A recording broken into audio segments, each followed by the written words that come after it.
皆さんこんにちは。今からミャンマーのジャデンジュという祭りについて発表します。どうぞよろしくお願いします。お願いします。ミャンマー国でいろいろなお祭りがたくさんあります。その中でジャデンジュというお祭りについて発表します。ジャデンジュというお祭りは10月に行うお祭りです。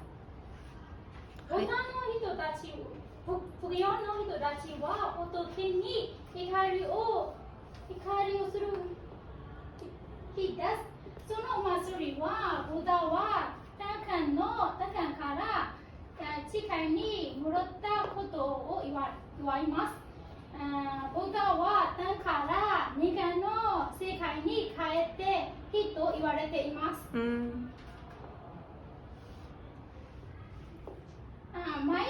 毎年10月5と噴火の日に、言われています。その日はボタンの人たちは、道やお寺に光をたくさんつけていいです。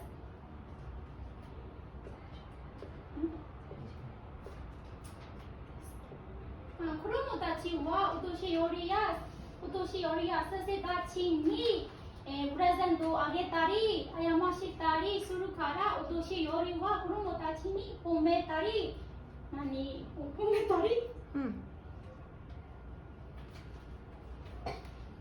許したりします。